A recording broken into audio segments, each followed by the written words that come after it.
আমরা এখন এই পাঁচটা ভার্বাল ফ্রেজ, এই পাঁচটা ভোকাবুলারি এই গল্পে ব্যবহার করেছি। এই পাঁচটা ভোকাবুলারি গল্পে ব্যবহার করার মাধ্যমে আমরা দুইটা কাজ করতে পারবো। একটা হচ্ছে আমরা ভোকাবুলারি গুলো আয়ত্ত করতে পারবো, এবং সেই সাথে আমরা কিভাবে সেন্টেন্স গুলো গল্পটা তৈরি করতে পারি সেটাও একসাথে শিখতে পারবো।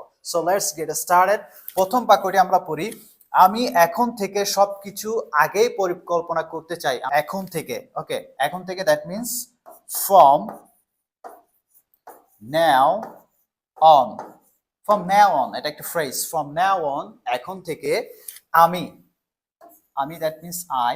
এখানে ভার্ব হচ্ছে চাওয়া, I want, আমি চাই, I want, ওকে, আমি চাই, I want, আগেই পরিকল্পনা করতে। আমরা আগে ক্লাসে বলেছিলাম কোন ভার্বের শেষে তে যুক্ত হলে সেটা ইনফিনিটিভ, অর্থাৎ সেই ভার্বের আগে একটা টু হবে।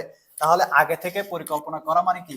প্ল্যান অ্যাহেড, তার পরিকল্পনা করতে, টু প্ল্যান অ্যাহেড। সো আমরা এখানে লিখব to plan ahead, to plan ahead, সবকিছু, এভরিথিং, এভরিথিং। তাহলে পুরো বাক্যটা কি? From now on I want to plan ahead everything, এখন থেকে আমি সবকিছু আগে থেকে পরিকল্পনা করতে চাই।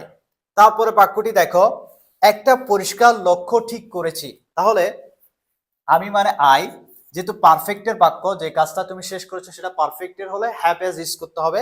আই হ্যাভ, আই এর সাথে হ্যাভ হয়, আই হ্যাভ। তারপর দেখো পরিষ্কার লক্ষ্য ঠিক করেছি, আর লক্ষ্য ঠিক করার অর্থ হচ্ছে সেট আ গোল, সেট আ গোল। তাহলে আমি একটা পরিষ্কার লক্ষ্য ঠিক করেছি, I have set a clear goal. তাহলে I have set a clear, clear মানে পরিষ্কার, goal, okay, I have set a clear goal, আমি একটা পরিষ্কার লক্ষ্য ঠিক করেছি।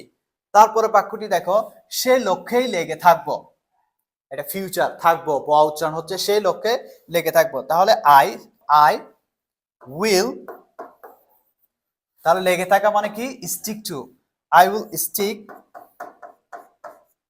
টু, সেই লক্ষ্যে, that goal, I will stick to that goal, I will stick to that, সেই বলেছে সেই, that means that goal, I will stick to that goal, আমি সেই লক্ষ্যে লেগে থাকবো, লেগে থাকা that means stick to, okay.